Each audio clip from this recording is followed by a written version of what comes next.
Have you ever felt like someone was watching from beyond? I didn't believe in the supernatural until that chilling morning when my 5-year-old son woke up, looked me dead in the eyes, and recited, word for word, a text message my deceased father had sent me before he died. Stay with me until the end to discover how this impossible moment changed everything I thought I knew about life, death, and the messages we're meant to hear.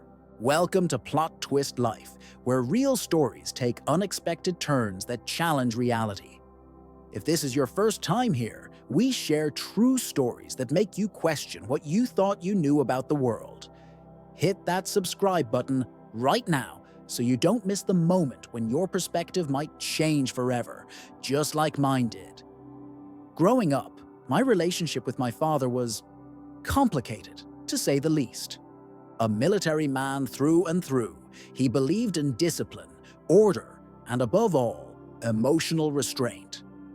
"Keep it inside, Michael," he'd tell me whenever I showed any sign of vulnerability. "The world doesn't need to hear your problems." This wasn't just advice, it was practically his mantra, repeated so often throughout my childhood that it became embedded in the foundation of who I am. I was taught that real men don't cry, don't complain, and certainly don't burden others with their feelings. It was a lonely way to grow up, but it was all I knew. As I entered adulthood, I promised myself I would be different with my own children. I would be open, emotionally available, the kind of father who encouraged expression rather than suppression. By the time I was 32, I had a beautiful wife, Emma, and a 4-year-old son named Noah. On the surface, we were the picture-perfect family, and in many ways, we were happy. But beneath that carefully cultivated image, the lessons of my childhood continued to haunt me. Whenever things got tough, whenever life threw its inevitable curveballs, I found myself retreating into silence, just as my father had taught me. My dad had retired from the military and moved to a small town about 3 hours away. We saw each other maybe twice a year, usually on major holidays. Our relationship remained strained but civil. We'd mastered the art of talking without saying anything at all, discussing sports, weather, politics, anything to avoid the undercurrent of tension that had defined our relationship for decades. Then came the call that changed everything. My mother, her voice breaking with emotion, told me that Dad had been diagnosed with stage 4 pancreatic cancer. The prognosis was grim. 6 months, maybe less. I remember standing in my kitchen, phone pressed to my ear, feeling a complex mixture of shock, grief, and something else I couldn't quite name. Perhaps regret for all the conversations we'd never had. "He doesn't want anyone to know," my mother said, her voice barely above a whisper. "He's adamant about that. No fuss, no sympathy, no special treatment." Even facing death, my father remained true to his nature. "Keep it inside. Don't burden others. Suffer in silence." I drove up to see him the following weekend. Emma wanted to come with Noah, but my father had been explicit. He didn't want my son to see him like this, whatever that meant. So I made the journey alone, my car filled with the sounds of a playlist I wasn't really listening to, my mind racing with thoughts of what I would say when I saw him. The man who greeted me at the door was a shadow of the imposing figure I'd grown up fearing and respecting. My father had always been robust, standing at 6'2" with broad shoulders and perfect posture, a physical embodiment of his unyielding personality. Now, just weeks after his diagnosis, he seemed to have shrunk. His clothes hung loosely on his frame, his face was gaunt, and the military precision with which he'd always carried himself had given way to a slight stoop. But his eyes, those piercing blue eyes that could silence me with a glance when I was young, they remained unchanged, sharp and alert as ever. "You look like hell, Dad," I said, attempting humor to mask my shock. "Good to see you too, son," he replied with the ghost of a smile. It was perhaps the warmest greeting he'd ever given me. We spent the day in his modest living room, talking about everything and nothing.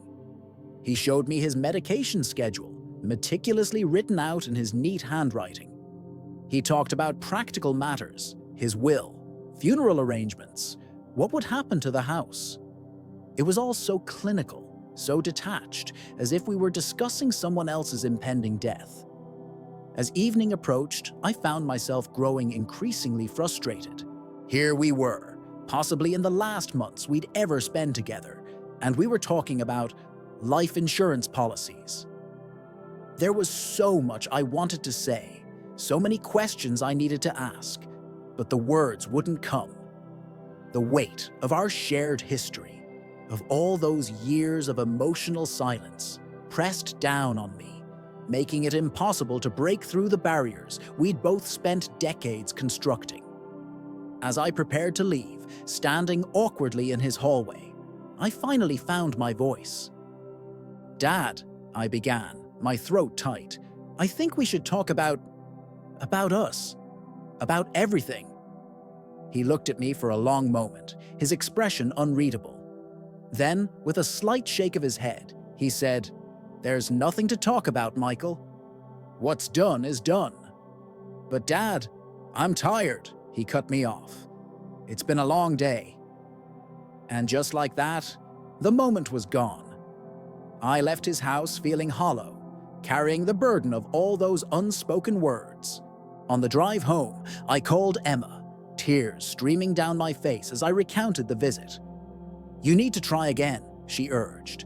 "This might be your last chance to make things right." She was right, of course. But the following week, my father was hospitalized with complications, and the week after that, he took a turn for the worse. Before I knew it, 3 months had passed, and my strong, stoic father was confined to a hospital bed, his body ravaged by cancer and the aggressive treatments that had failed to save him. I visited as often as I could, but our conversations remained superficial. Sometimes he was too heavily medicated to talk at all. Other times, he would drift in and out of consciousness, occasionally mistaking me for people from his past. Army buddies, his own father, even strangers. It was during one of these confused episodes that something extraordinary happened. I was sitting beside his bed, scrolling through my phone while he slept, when he suddenly grabbed my wrist with surprising strength. His eyes flew open, clearer and more lucid than I'd seen them in weeks. "Michael," he said, his voice urgent, "I need you to listen carefully." I leaned forward, my heart racing. Was this it? The moment of reconciliation I'd been waiting for. "Dad, I'm here. I'm listening." He took a labored breath. "There's so much I should have told you. So much I kept inside because I thought that's what made a man strong. But I was wrong, son. So wrong." Tears filled my eyes as decades of emotional walls began to crumble. "All those years," he continued, his voice growing weaker, "I thought I was protecting you by teaching you to be tough, to keep your feelings locked away. But all I did was teach you to be alone, like me. And that's no way to live." "It's okay, Dad," I whispered, clutching his hand. "I understand." He shook his head feebly. "No, it's not okay. I robbed us both of so much, and now..." His voice faltered. "Now it's too late." I wanted to tell him it wasn't too late, that we were having this conversation now, that it meant everything to me. But before I could speak, his eyes drifted closed, and he fell back into a restless sleep. I sat there for hours holding his hand, hoping he would wake up so we could continue, but he never regained that same clarity again. 2 days later, my father passed away, peacefully in his sleep. I was at home when it happened, having reluctantly returned to work after spending several days at the hospital. My mother called with the news, her voice strangely calm, perhaps numbed by the weeks of anticipatory grief. The funeral was a small affair, just as he would have wanted. A handful of old military colleagues, some neighbors, our immediate family. I delivered a eulogy that felt inadequate. How could I possibly sum up a man I had never fully known? A relationship defined more by what remained unsaid than what was expressed. In the days that followed, I moved through the motions of grief, like an automaton. Cleaning out his house, sorting through his belongings, signing paperwork. Through it all, I carried the weight of our unfinished conversation. Of all the things I wished I'd said when I had the chance. A week after the funeral, as I was going through a box of his personal effects, I found his phone. It was an older model, nothing fancy. My father had never been one for the latest technology. On a whim, I plugged it in to charge, not expecting much. To my surprise, it powered on. There wasn't much on it. My father had used his phone purely for functionality, not as the extension of self that most people do. A few contacts, some random photos, a weather app. I scrolled through it aimlessly, feeling like an intruder but unable to stop myself, hungry for any additional connection to the man who had raised me. Then I found the text messages. There weren't many. My father had never been much of a texter. I saw conversations with my mother, brief exchanges with a few friends, and then my name. With trembling fingers, I opened our message thread. Most of the texts were predictably practical. Arrangements for visits, birthday acknowledgements, the occasional query about some household repair. But as I scrolled, I noticed a message that had never been sent. It was dated 2 days before his death, during that period when he had been drifting in and out of lucidity. The unsent text read, "Michael, there's something I need you to know. I've spent my life telling you to stay quiet, to keep your feelings inside. I was wrong. Dead wrong. It's the biggest regret of my life. When I'm gone, promise me you'll live differently. Talk to your son. Tell him everything. Let him see all of you, the strength and the weakness. Break this chain we've forged. I never told you, but I'm proud of the man you've become. Prouder than you could know.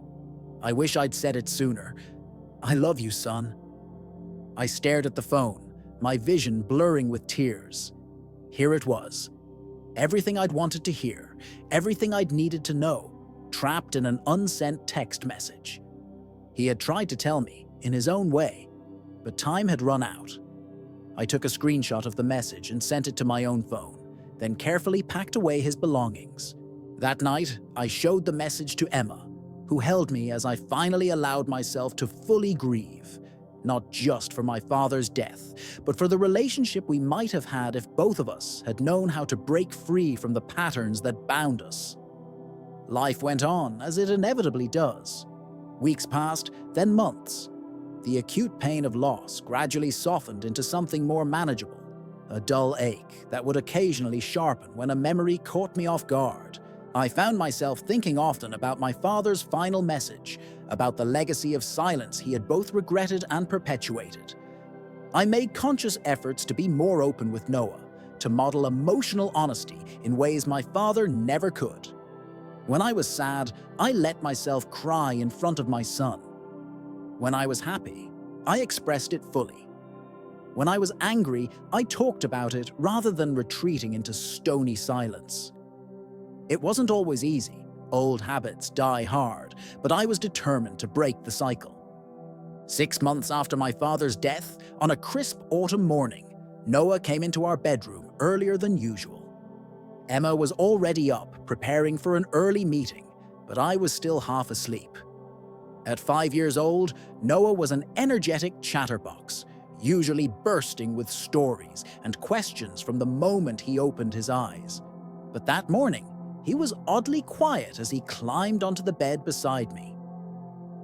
"Morning, buddy," I mumbled, reaching out to ruffle his hair. "Did you sleep okay?" He didn't answer immediately. He just stared at me with an intensity that seemed out of place on his small, round face. Then, in a voice that sounded nothing like his own, a voice that sent ice water rushing through my veins, he said, "Michael, there's something I need you to know. I've spent my life telling you to stay quiet, to keep your feelings inside. I was wrong. Dead wrong. I sat bolt upright, fully awake now, my heart pounding so hard. I could feel it in my throat. Those words, they were the exact words from my father's unsent text message, the message that had never been delivered. The message that no one except Emma and I had ever seen. "Noah," I whispered, my voice shaking. "What did you just say?"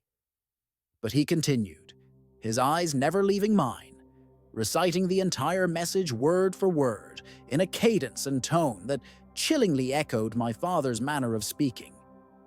"It's the biggest regret of my life. When I'm gone, promise me you'll live differently.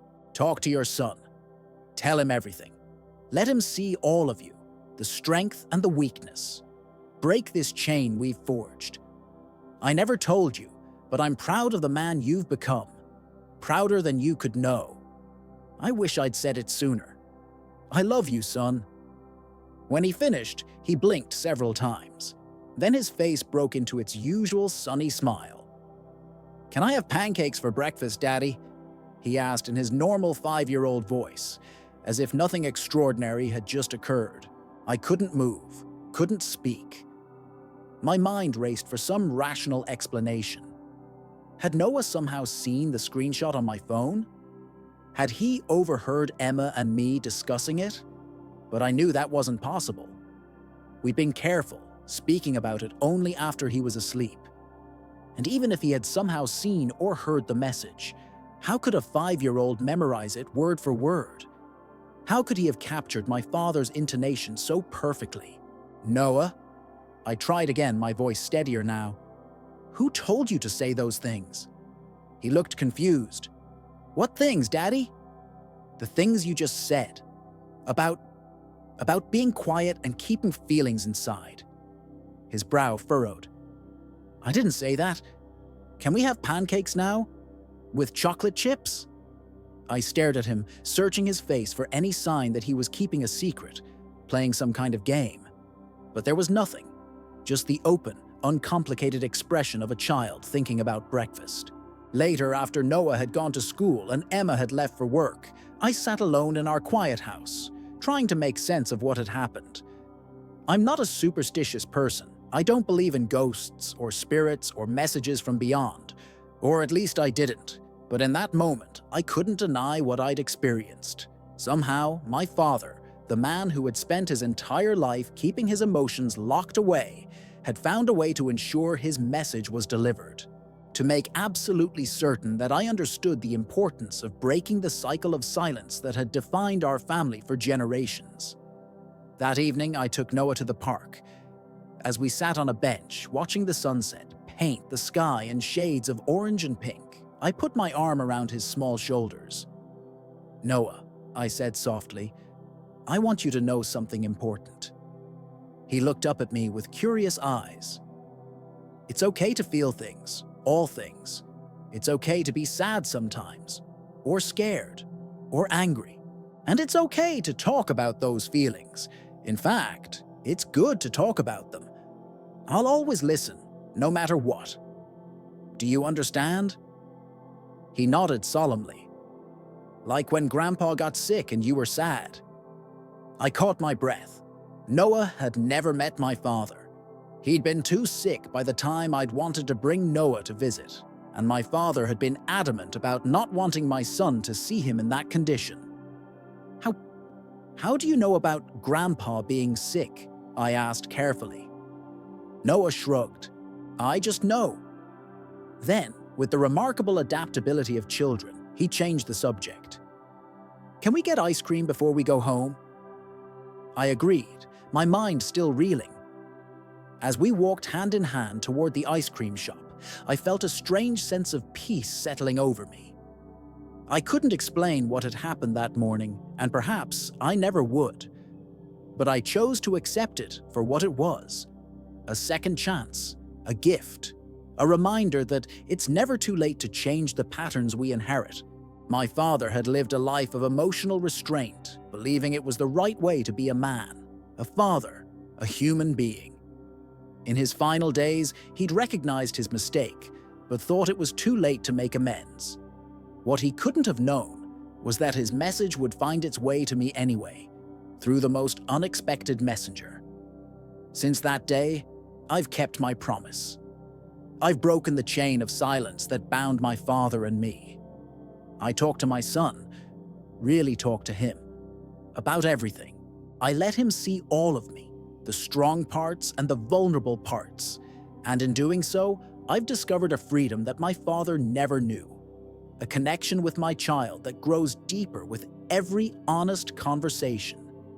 Sometimes, in quiet moments, I imagine my father watching us, Noah and me, as we laugh together, cry together, navigate life's complexities together.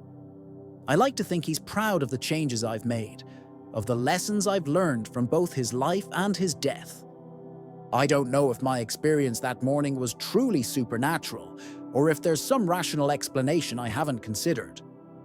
What I do know is that it changed me, changed us for the better. And isn't that what matters most in the end? My father told me to stay quiet. Then my son repeated his text, word for word. And in that impossible moment, a cycle was broken, a new path was forged, and a family was healed in ways I never thought possible. Life has a way of sending us messages when we need them most, sometimes through the most unexpected channels. My father's words, spoken through my innocent son, changed the course of our family forever. I often wonder, what messages might be trying to reach you? What chains are you meant to break? If this story resonated with you, please hit that subscribe button right now and join our Plot Twist Life community. Every week, we share stories that challenge what we think we know about reality, connection, and the mysteries that surround us. Share your own experiences in the comments below. I read every single one. And don't forget to check out the video mentioned in the pinned comment for another incredible story of unexpected connections that transcend what we think is possible. Until next time, stay open to the messages all around you. They might just change your life.